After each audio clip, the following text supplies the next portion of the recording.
घनश्याम बिहारी जी मिश्र और श्री घनश्याम दास जी अग्रवाल, श्री मुरलीधर जी राव, श्री महेंद्र जी पांडे और हमारे हरियाणा प्रदेश के अध्यक्ष श्री रामविलास जी शर्मा,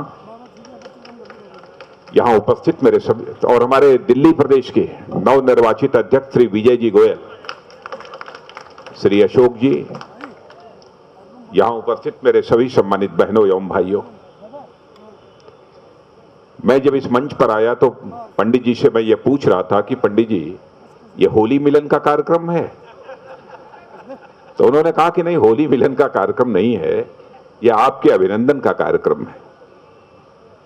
बहनों भाइयों, जब भी किसी को कोई नई जिम्मेदारी मिलती है तो स्वाभाविक रूप से उस संगठन अथवा उस संस्था के कार्यकर्ताओं को खुशी होती है, प्रसन्नता होती है, और इस अभिनंदन समारोह के माध्यम से अपनी प्रसन्नता का वह इजहार करते हैं। लेकिन सचमुच यदि मुझसे यदि कोई पूछे कि आपको कब खुशी होगी, तो मैं इतना ही कहना चाहूंगा कि पद मिलने के कारण मुझे खुशी उतनी नहीं हुई है। सचमुच यदि खुशी होगी मुझे तो उस दिन होगी जब भारतीय जनता पार्टी के नेतृत्व में केंद्र में हमारी सरकार बनेगी और हमारा प्रधानमंत्री लाल किले से झंडा फहराएगा 15 अगस्त को। उस दिन मुझे बेहद खुशी होगी। खुशी हमको उस दिन होगी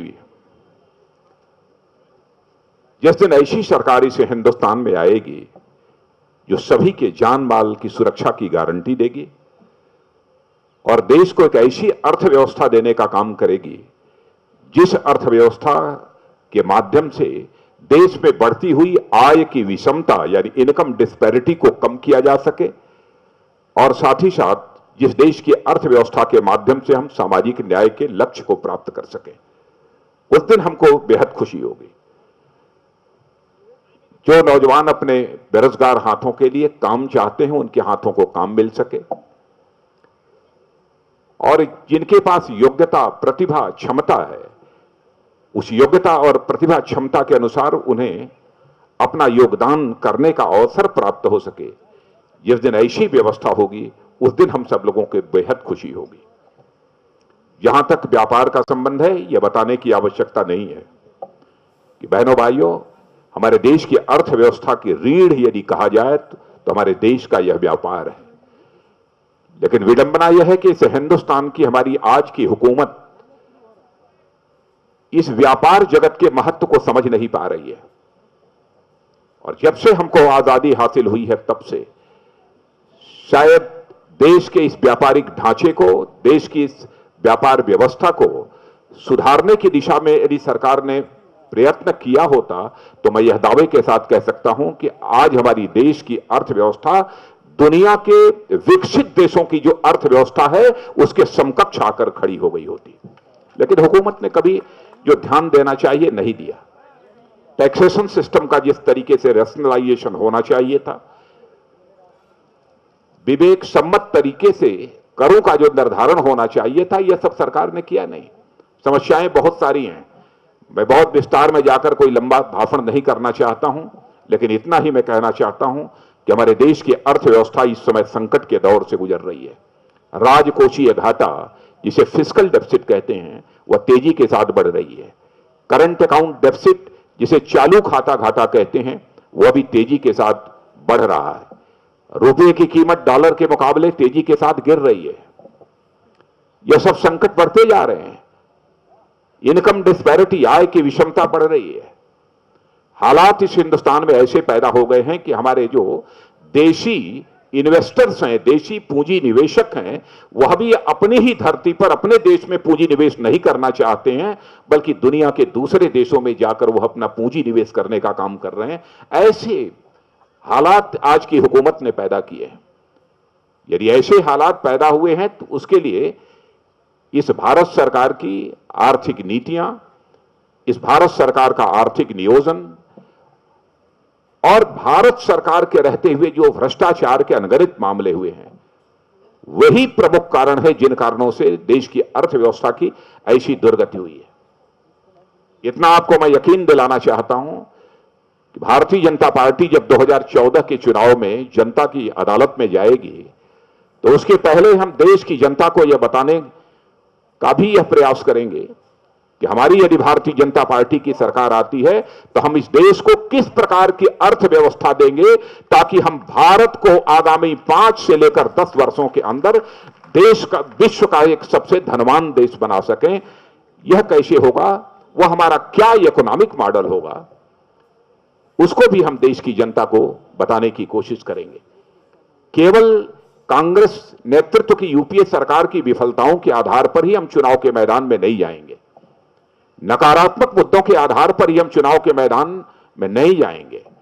जाना होगा तो हम सकारात्मक मुद्दों के आधार पर जनता के बीच जाएंगे कि यदि हमारी सरकार बनेगी तो हम क्या क्या करेंगे।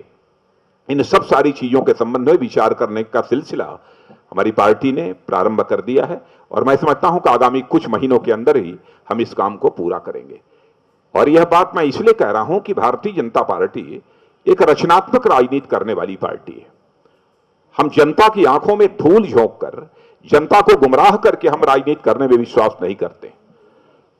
यदि हम राजनीति करते हैं तो जनता की आंखों में आंख डालकर हम राजनीति करना चाहते हैं, जनता से नजरें चुराकर हम राजनीति नहीं करना चाहते।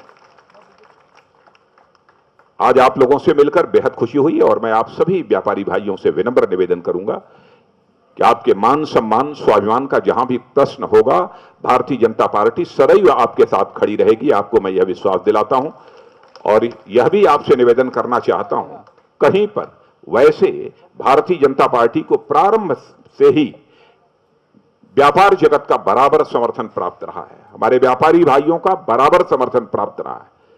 लेकिन हाल फिलहाल यदि विगत कुछ वर्षों में कहीं पर थोड़ा बहुत भी विभाजन यदि नजर आता हो तो यदि आप लोग पूरी मजबूती के साथ, ताकत के साथ खड़े हो जाएंगे तो मैं समझता हूं कि व्यापार क्षेत्र में लगा हुआ जो समाज है वो पूरी तरह से आगामी चुनाव में भारतीय जनता पार्टी के साथ खड़ा होगा।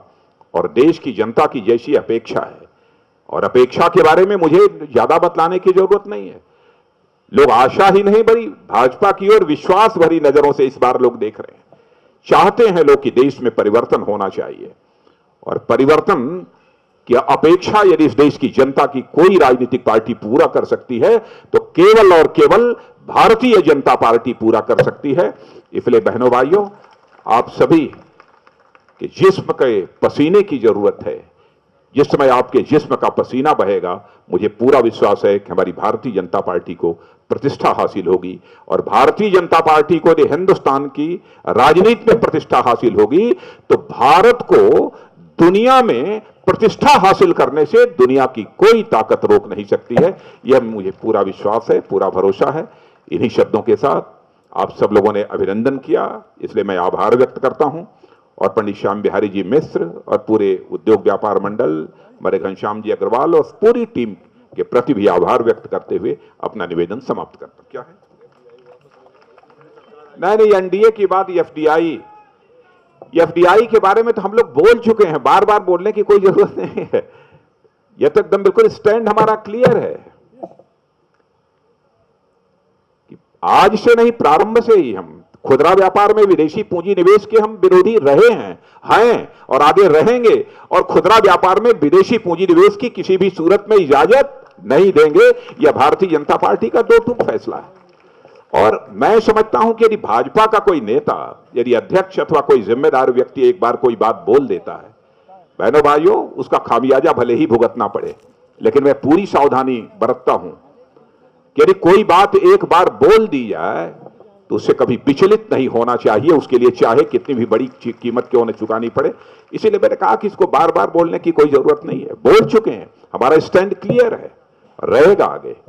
बहुत बहुत धन्यवाद।